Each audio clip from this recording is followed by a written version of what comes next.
Good evening, everybody, and welcome to another episode of the Pulley Show.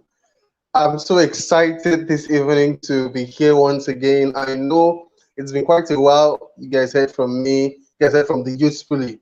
So I want to first of all take this time to say welcome to everybody who has joined us this evening, and I want to say shout out to Abiding TV, who has also made itself available for us to be using every Wednesday evening. Thank you so much, Abiding TV. And then to our loyal followers, I want to say thank you. So first of all, I know I last week we did have a session, right? We did have a session last week, and it was as a result of some reasons, but we were at the background. Every member of the we were at the background putting up things together to ensure by the time we meet again, the topic we'll be treating is a bang. As you've already seen the flyer, five things, five essential questions every youth must answer before turning 25. That is a bang.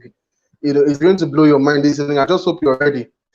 John Mason said, if you ask the right questions, you will find the right answers. If you ask the right questions, you will find the right answers. So this evening, we're going to be asking five very, very beautiful questions, and I expect that, before you turn 25, you would have answered them. If you're already 25 or you're above 25, it doesn't mean that you're late, right? Nobody's ever late, right? So you just look at the questions. If you've not answered them, you take them on. If you've not gained clarity on the answers you've gotten already, you keep working on the answers until you get them right.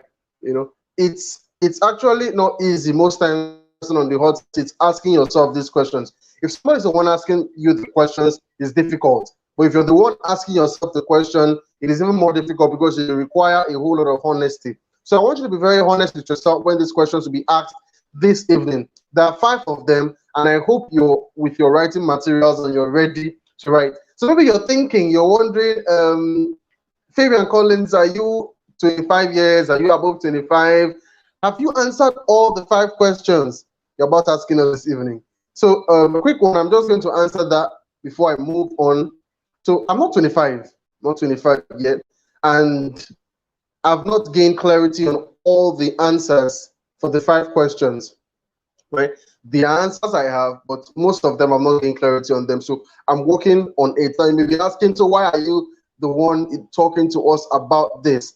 Now, this video is not just for you. I'm making this video like a bedrock for something I'm going to be relying on years from now. I'm going to be reflecting on this video from time to time to be fired up, to also reflect on the questions I asked, because the thing is, every single one of us is a work in progress. Every single one of us, we never get there, right? We never get there. We're a work in progress. So we keep putting certain things together. We keep, taking certain steps to ensure that our life does not remain the same, right? So before I even begin, I'd like to say this. If you don't have money yet, and you don't have a place of your own yet, or your life has not gotten to the level you want it to get yet, the only thing that will keep you happy is the fact that you're making efforts. I'm going to say that again. If you don't have money yet, or you've not gotten to the level you want to get to yet in life, the only thing that will keep you happy and satisfied is that you're making efforts. But if you're not making efforts, you're not taking actions, you're not building yourself, you're not developing yourself, you're not working on yourself to ensure that you get there, but you're making wishes and having fantasies, satisfaction will not be there. You will not be there. So 5 questions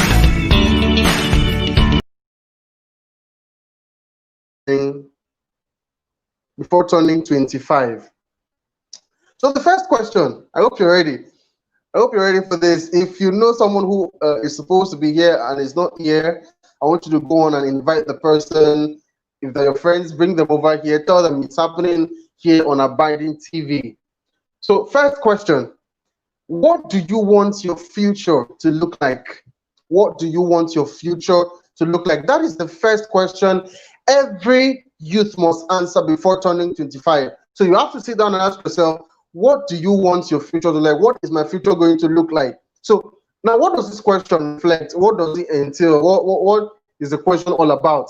The question reflects clarity on the kind of life you want to have, the kind of life you want to have, the kind of life you want to live, how you do not want to end up.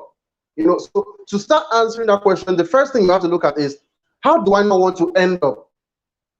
Right? How do I not want to end up? By the time I am, leaving this world, by the time I am going over to the land of the silent ones, how would I not want my life to end? When I get to the age of 30, the age of 40, how would I not want my life to be?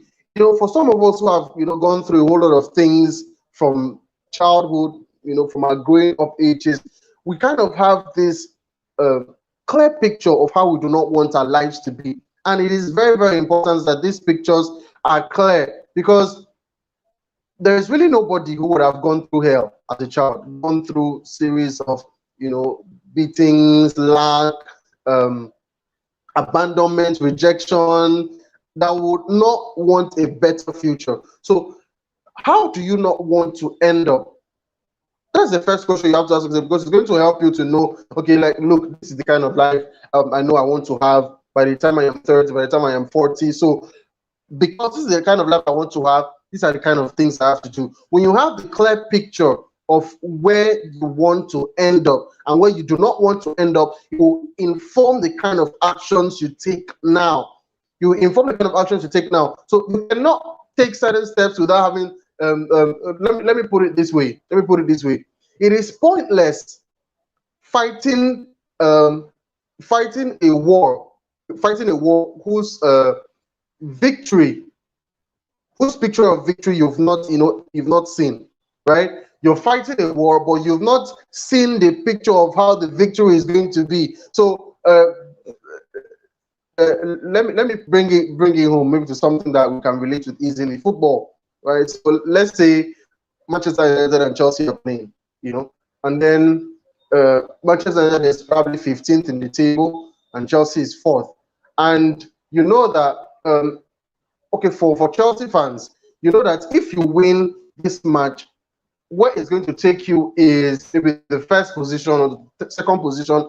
And for Manchester United, you know that if you win this match, it's going to take you off the relegation, table and relegation part of the league. So the picture is clear in the minds of the two teams. So they're coming together to meet and are playing with a picture in mind of what they want to achieve, So every day you wake up as a person to do certain things, the picture of where you want to end up must always be in your mind. The picture of how you do not want to end up, must always be in your mind. So personally, from a very young age, I knew I did not want to end up having a future where I lacked certain things, probably clothing, money, and stuff. I didn't really, as a person, I didn't grow up having most of those things. I knew it got so bad at some point during my childhood, teenage life, that I had to be rubbing hydraulic as a cream. I know that sounds very, very weird, and that sounds almost impossible to believe, right? But there was those times in my life where I used to rub hydraulic as a cream, and I was very, very dark, very, very dark. So from that age, I knew that I don't want to grow up having this kind of life. I knew how I didn't want to end up as a youth. I knew how I didn't want to end up, and that informed the kind of things I did. So you have to have a picture of how you don't want to end up. You've heard this, we've heard before that you can't seize what you cannot see. You can't seize what you cannot see. If you do not have a picture of victory, you have a picture of how you want to end up in mind, right? You can't seize it. You can't. I always say this: you can't hit what you're not targeting. That kind of thing. Except you're a footballer and you're planning to score a goal and then you're kicking off target, that kind of thing. But in life, you can't hit where you're not targeting. So if you don't have a picture of where you want to end up in life, the kind of life you want to live, you will take many things for granted. You will take the opportunities you are given for granted. You will take the resources you have for granted. You take the friends, the connection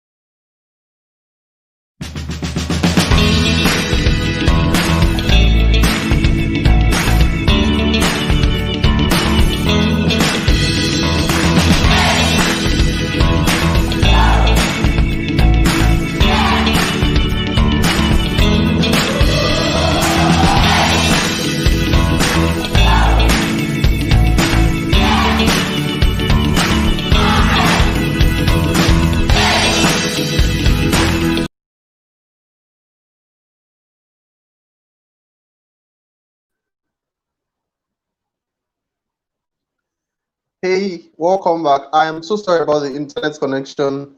Uh, it keeps reminding us of where we are, as a people, a third world country. But don't worry, it's fine. I just hope it will not affect us again till the show is over. So I was going to round up the first question. Okay, we still have a lot to talk about the first question. So I was going to say, with regards to having a future in mind, I want you to imbibe a quality of God, this quality of knowing the end from the beginning, right? See the end of your life as much as you can from now. That will help you to put certain things in place. So I'm going to say that again. Start seeing the end. You cannot completely know how your life is going to be in the end, but you can just make a rough mental picture of how you want it to be, and then start putting certain things in place. If you know by the time you're 40, you do not want to be engaging in jobs that require your energy, require you to move everywhere, exert strength and everything. It means there are certain things you have to put in place now. So that's what I mean. Start seeing the end from the beginning, how you want your life to be, and it will inform the way you will behave or act now. We know about the king in 2 Kings 13:15 to 19. That king, King Joash, was asked by Elisha to take arrows. His land was actually under siege from the Syrians. He was the king of Judah. Yeah, yeah, he was king of Judah. So his land was under siege, and Elisha came to him and said, Joash, take up arrows. I don't think he called him Joash. I said His Excellency, or something like that. But I said, okay, take up arrows, come with me. And then he gave him instruction. The first instruction was to shoot, as far as he could. And Prophet Elisha said, your deliverance, will be guaranteed as a result of this. Then Elisha also gave him the second instruction. That is where we want to hinge on right now. He said, I want you to smite the ground. And Joash smote the ground just 3 times. And Elisha told him, you will have victory over the Syrians just 3 times. And now you might argue that it was not King Joash's fault, and he didn't know. And that is the problem. That is the problem, right? So Joash didn't see or conceive that his victory over the Syrians would be dependent on how many times he smote the ground. He didn't see it coming. He didn't conceive it. He didn't even see it coming. So it kind of limited the number of times he smote the ground because he did not see it. That's why I said, what you cannot see, you can't seize, right? So he could only seize three victories over the Syrians. That was because he smote the ground 3 times. And you get the point from this story. What do you see about your future? What do you see about your future? Because, like I said, it will inform how you act today.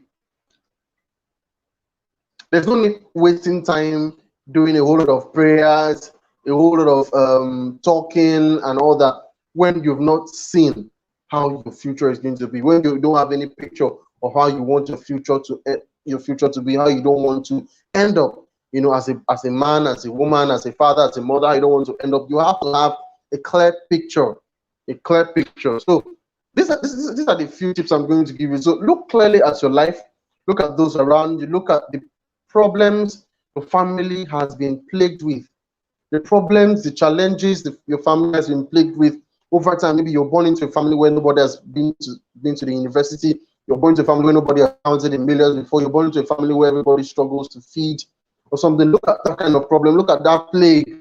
If you've lost a family member because there was no money to, teach the person in the hospital, you understand what I'm saying. If you've lost a family member because there was no money to treat the person in the hospital, you understand what I'm saying. So look at that kind of challenge, look at that problem. Now answer the question honestly. What are those things that will make your future a better one? Considering all the things you've been through, considering all the things you've gone through, and what you know now, how would you want your future to be? So that's the first question. You must settle it before you're 25, because if you don't answer it before you're 25, or you don't answer it, between this time, these early stages, you might be wasting time. And that is the problem. We know that time waits for no man. You might be wasting time, and you may be doing something you're not supposed to be doing. And that is what we're trying to avoid. Apologies if there is noise in the background. Apologies, please. I just hope it doesn't really affect the sound. So, question two. Question two. At what age will you leave your parents' house? This question. At what age will you leave your parents' house? The first time I heard this question, it was from my mentor.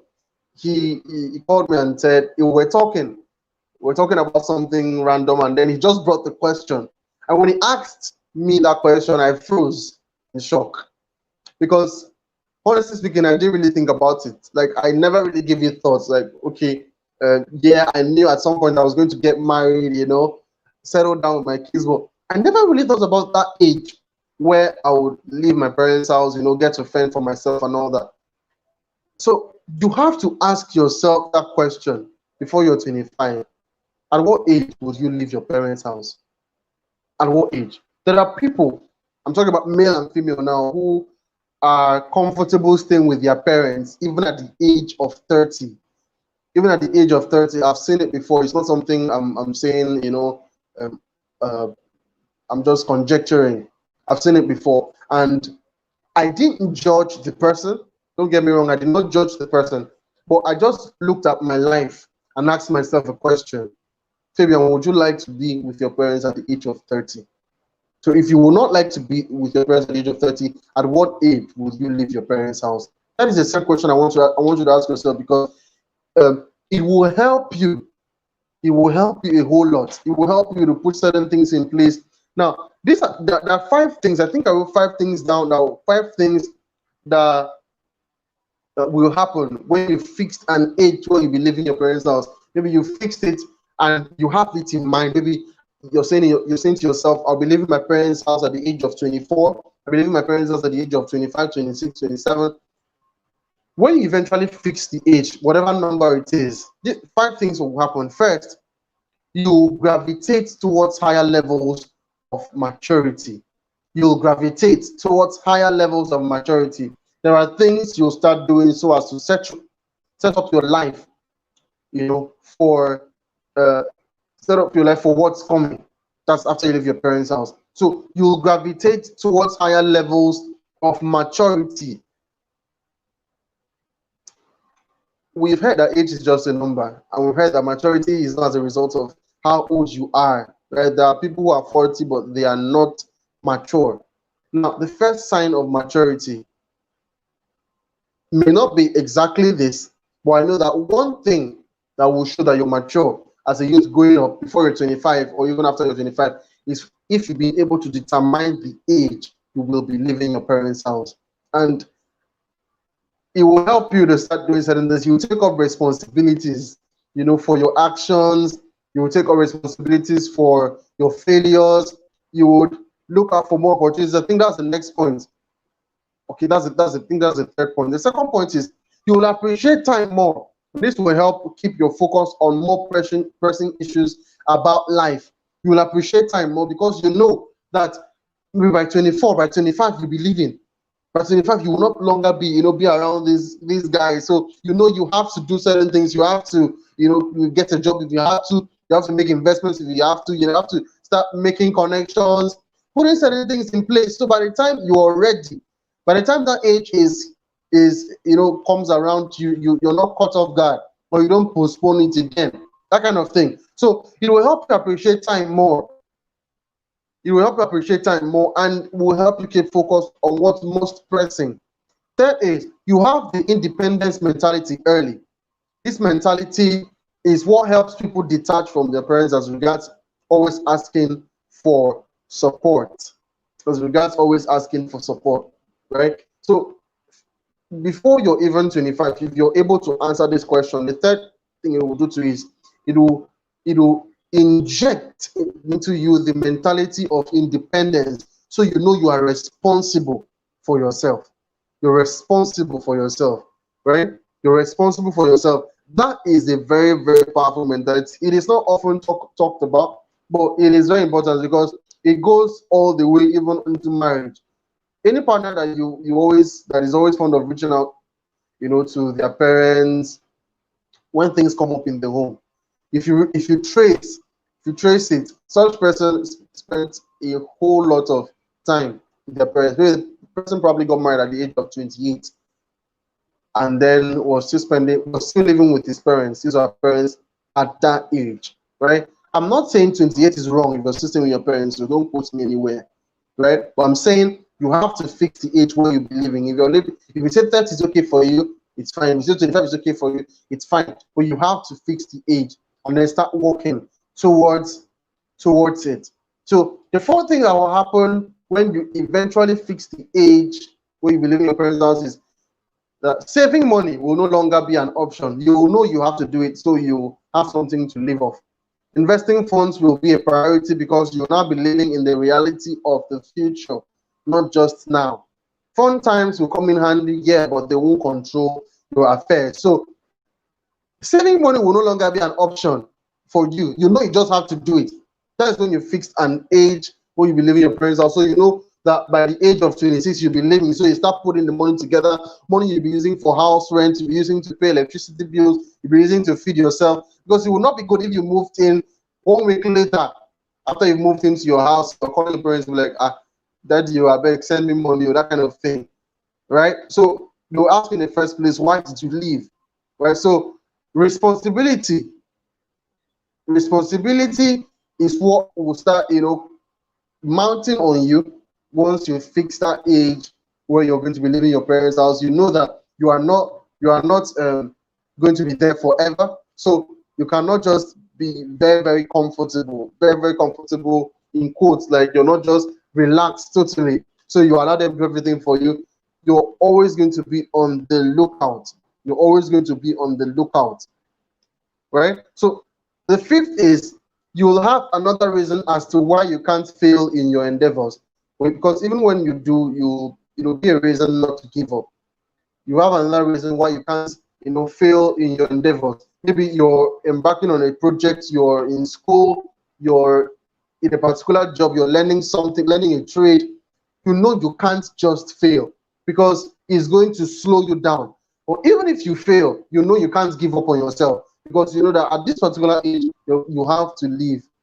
For those of my brothers and sisters out there who lost their parents at a very tender age, who started living off their own income at the end, I'm just giving a big shout out to you. It really is not easy what you did, looking at the sectors. It really is not easy. So big shout out to you, big shout out to you. I really, really admire everybody or anyone who doesn't stay with parents, but fends for himself, especially when he or she is very, very young. So what I'm saying there is, that failure is not an option. Giving up is not an option because you know that eventually, if you don't make this right, if you don't put this together, at some point you'll be chased out. At some point you'll be chased out. Our parents have very funny ways of reminding us that this is not our house, so we have to move out. I'm talking to you now as youth, and I believe that youths are the ones listening to me now. Our parents have very, very funny ways of reminding us that this is not our house. Maybe you're 28 or you're 29, and then you come back home from somewhere, and then they're telling you, Emeka, the food in the kitchen is for your younger sister. That's just what they say, and they didn't like. I don't know. I don't know how to put it. It's not like they insulted you, but they're just letting you know that it is time for you to start looking for your own food. That kind of thing. It's time for you to start looking for your own food. So they are very funny ways of reminding us this is not our house. So you have to put certain things in place so that at some point you will move out. At some point you move out. And the earlier you started thinking about this question of what age you want to leave the house, the better for you. The better for you. As a person, I've had my own fair share of failures in leadership, in finances, in academics. I've had my own fair share of failures, but I understand that this cannot make me give up. The fight must continue until I win. The fight must continue.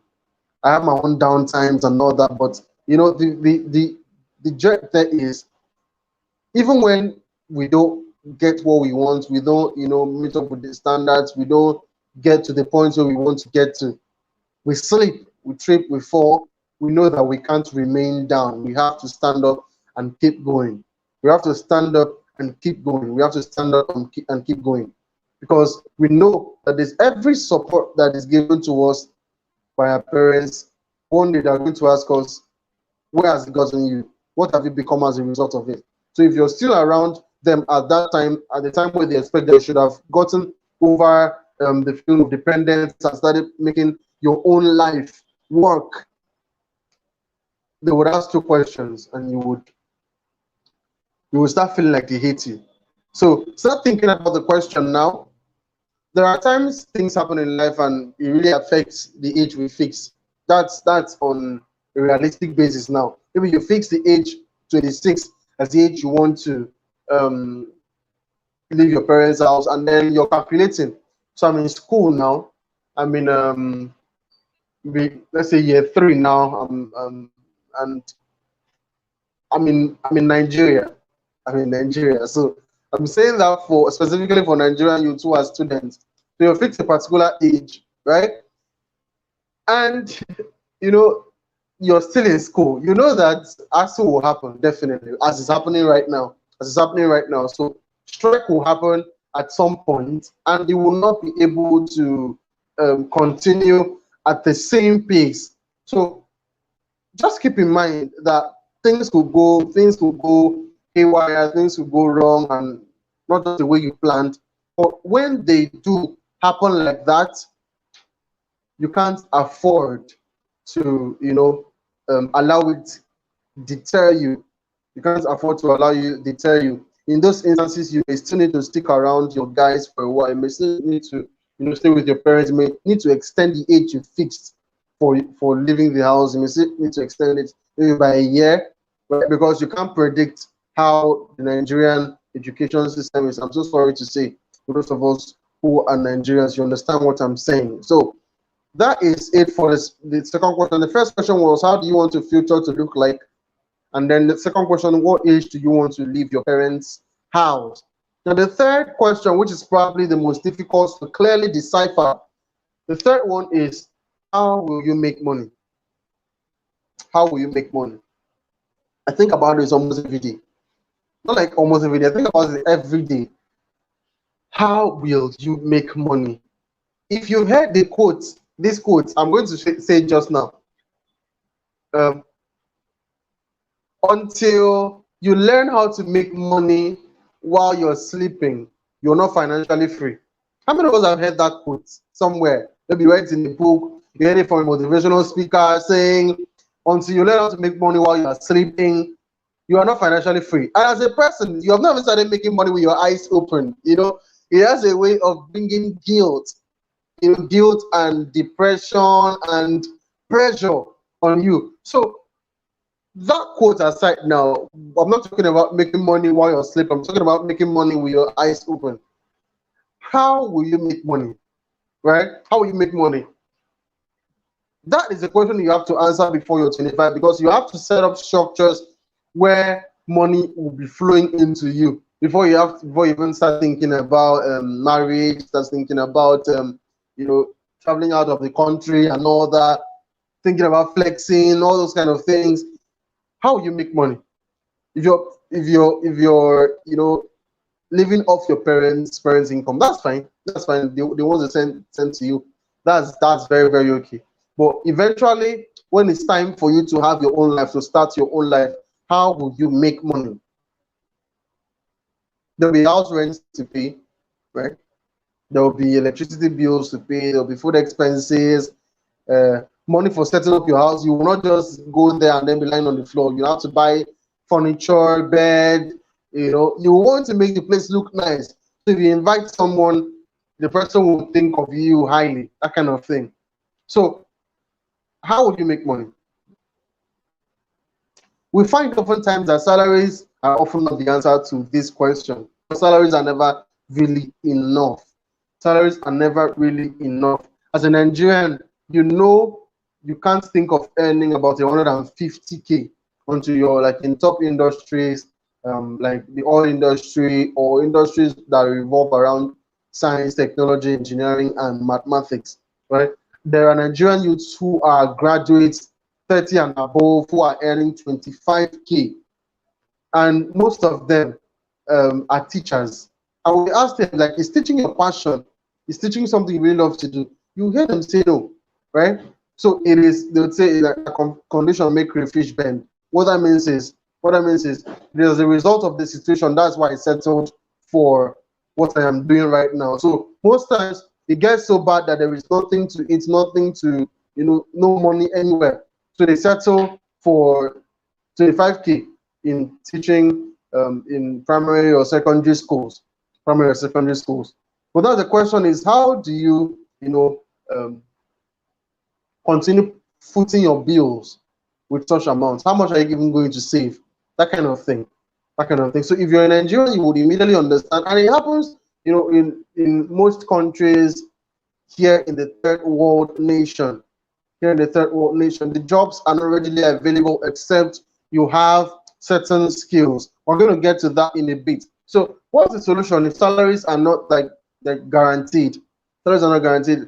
The competition is really very stiff.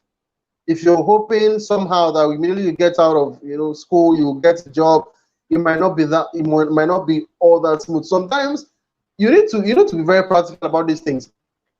Maybe you're following Jobberman and then you get a notification of a particular job opening, or you're following maybe Newvu.com, and then you get a notification of a particular job opening, and you click it and you check. Sometimes you see that the job was posted like 1 hour ago, but about 500 people have viewed it already. 500 people have viewed the job opportunity already, and they would have applied because they did not just come there to wait for boss. So they would have applied. So the competition is really stiff. And I saw a job opportunity today, and it said salaries. Sometimes they say salary, some people they say salary 25 and above, 25K and above. Some say 150 and above. But for this particular job, they said salary competitive. What do you think that means? Right, so I'll allow you to answer that. So what's the solution to making money as a youth? What's the solution? The first part of the solution is investments. The first category of investment is investments in projects, organizations, businesses that will yield returns at a later date, right? So you can invest in projects, you can invest in organizations, you can invest, in businesses that will yield returns at a later date. Maybe you've seen somebody starting up a business. You can, if you don't want to work there, you can just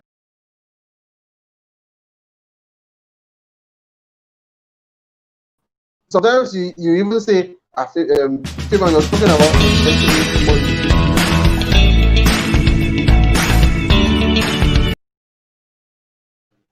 Where do I even get the money? I think there was a quick break there. But I'm so sorry about that. So moving forward, you'll be saying, how do I even get the money to invest in the first place? So in instances like that, you could take loans if you want to, you could borrow if you want to, you could, get a job and then save. So by the time you want to, you save, you get a job with the mindset that at a particular time you will be living to start making your investments. Now, there are some examples of investments you could make, examples of organizations and projects you could make investments in. I'm going to mention, I think, few of them here.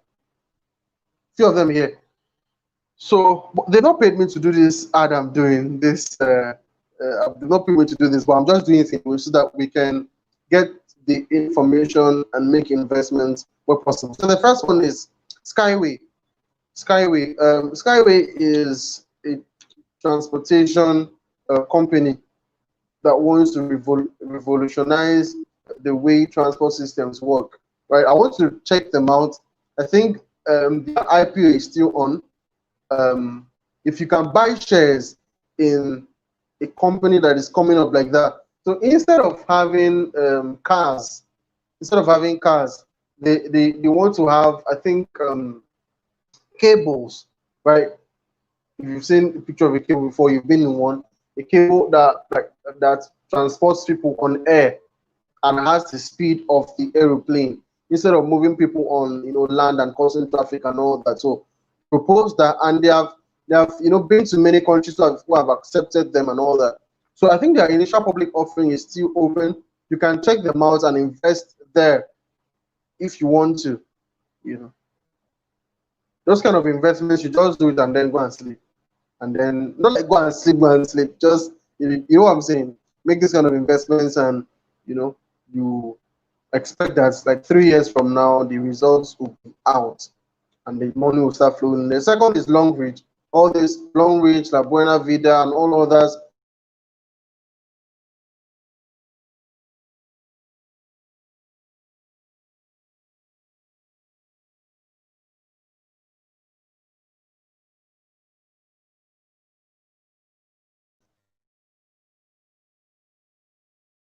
Economy, right? So you can also make investments in startups and negotiate how much your share will be. You can also buy shares in banks too.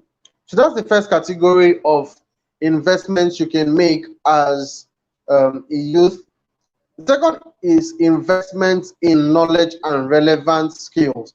Investments in knowledge and relevant skills. We know, that investment in knowledge is what pays the highest dividend.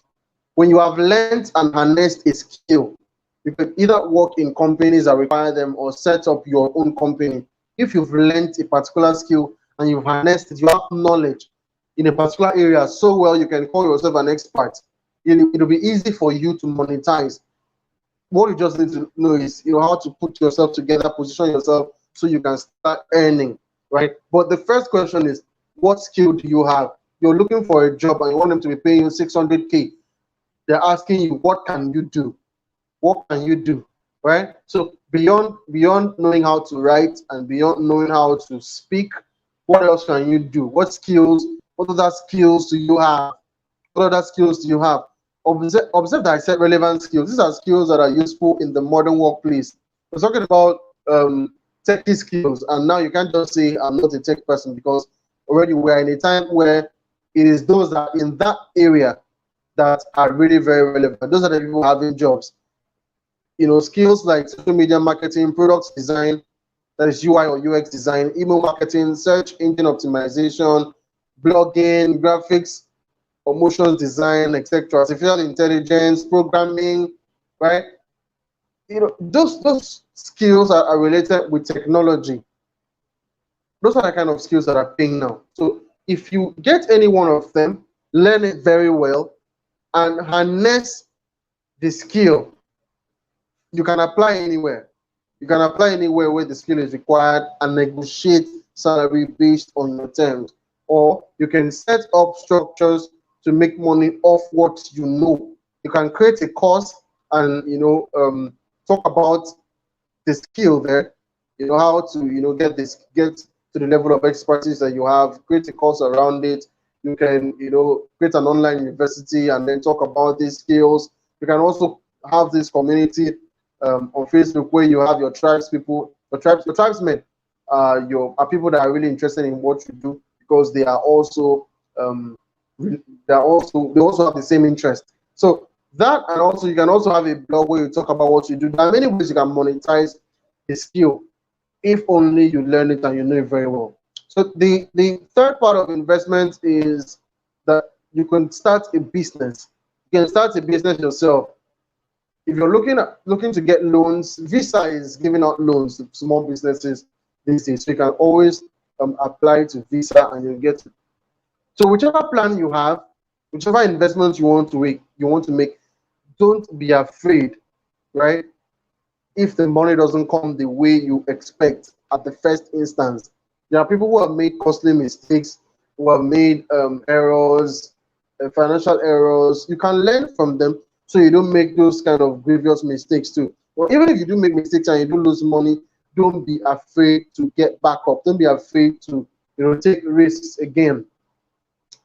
The earlier you started thinking about how you're going to be making money, the better for you as a youth. The better for you as a youth. Because you will not just get to a particular age and then realize that, look, our time is going. So I have to start thinking about how to make money. In fact, if you're in school, the right time is to start thinking about how you're going to make money right from school. So you can, when you think about you want to make money, and then you think about the fact that there is money in this particular skill, but you don't have the skill, and you know that there are like 5 other courses you have to learn before you can master just this one skill. I don't know if that has happened to you before. There are like 5 courses you have to learn before you harness a particular skill. So you now start setting up your learning curve.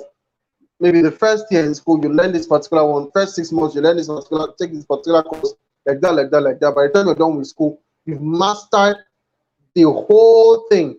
So when you are talking, you're talking from the knowledge of the 5 courses, and you're also making money off the skill you've ultimately learned. I hope you got value from the third question. Third question: how will you make money? So the first question, we spent about 42 minutes now, and I hope you're still with us. If you have questions, you can just ask, and I will take them before I continue. So the fourth question is: how will you flourish the kingdom business?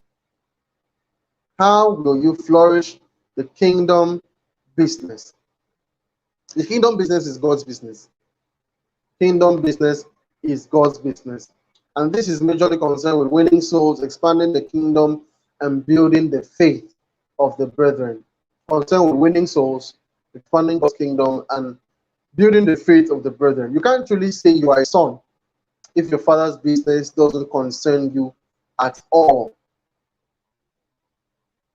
You can't truly say you're a son if your father's business doesn't concern you at all. If you never make inquiries, it's like having a father who works in, who has a business, and you've never for once asked, what he does, how he does what he does, and how you can be of help. That kind of thing. You're not really a son if it doesn't concern you at all, right? So we know that it could be burdensome, taking up your father's business. It could require you leaving behind many things. But when you consider the brain behind why the business was set up, you will be inspired and triggered to take it up, right? You'll be inspired and triggered to take it up. So what's the brain behind God's business? What's the brain behind God's passion for souls? And that's because there are a whole lot of things that are happening. We know that the Bible says Jesus said he came to seek and to save that which was lost. So the brain behind God's business is to save the lost from damnation and to give them eternal life. So when you consider that a whole lot of things are happening as a Christian now, consider a whole lot of things are happening. People are making mistakes here and there.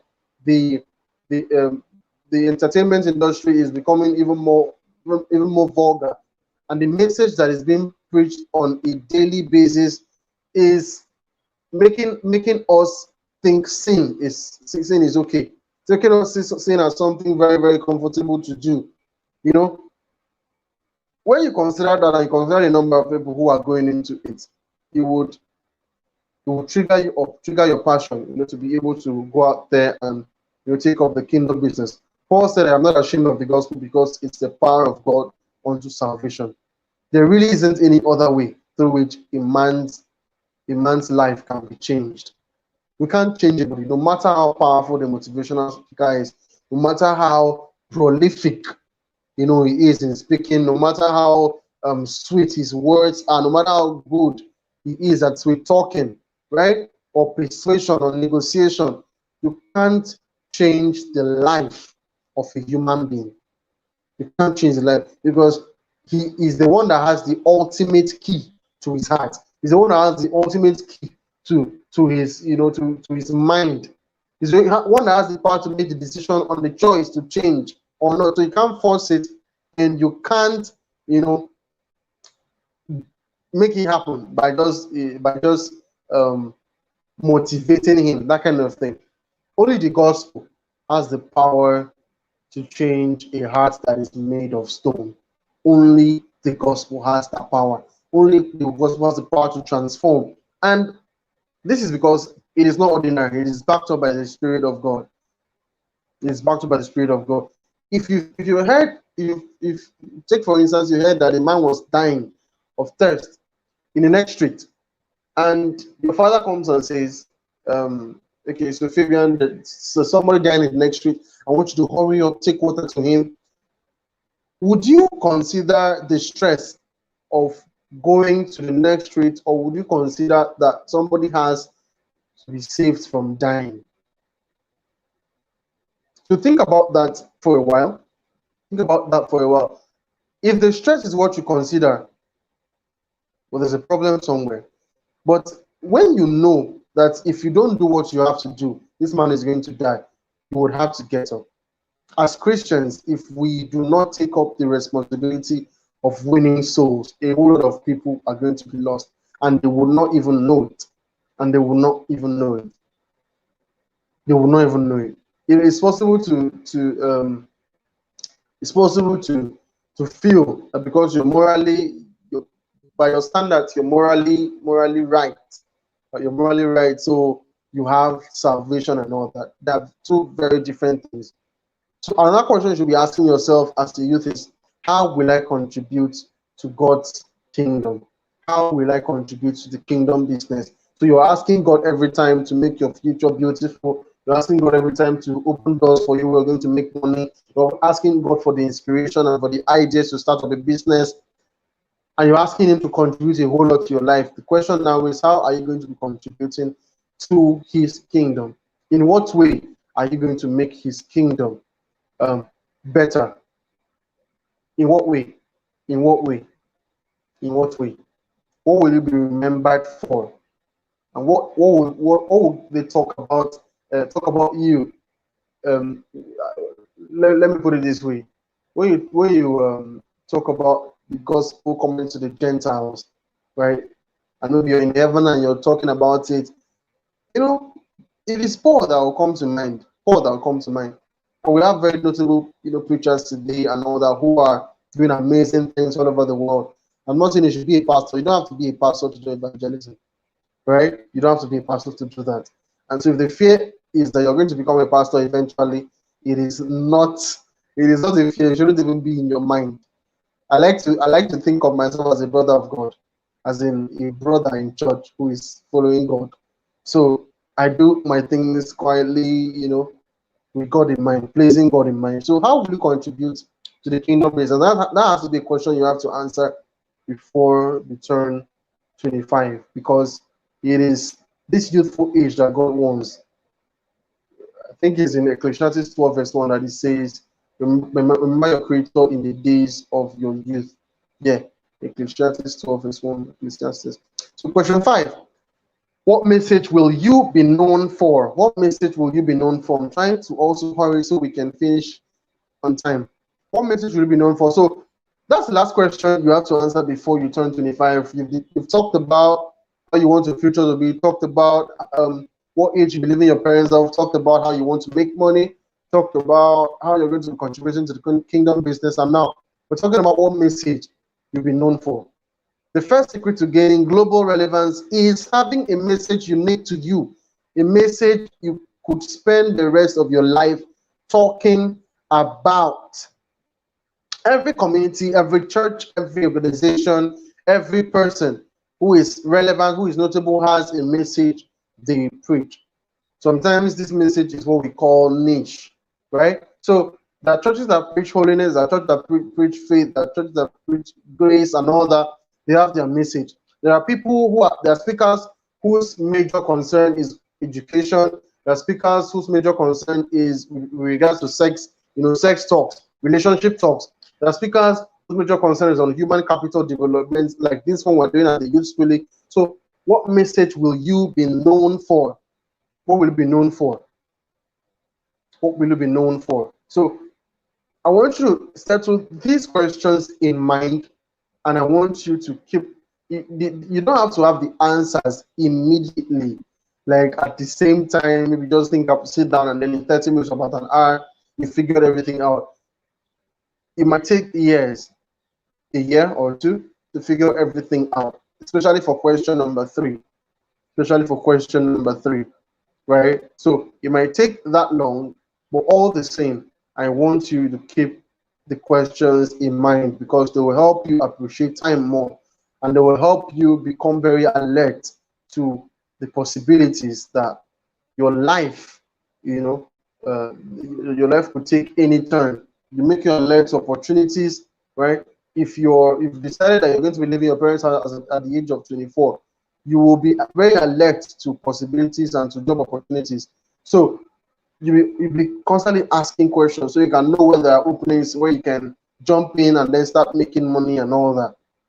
So I hope these 5 questions were of help to you. You can drop your comments and what your thoughts in the comment section. If you have a question you also want to add, you can talk about it. You can drop it there so that we can tackle that one too. If you have a contribution, you can make it too. I hope this added value to you. Remember, if you cannot see it, you can't seize it. It is in seeing the possibility of life, is in seeing how you want your future to be, that you will start making deliberate actions to achieving it.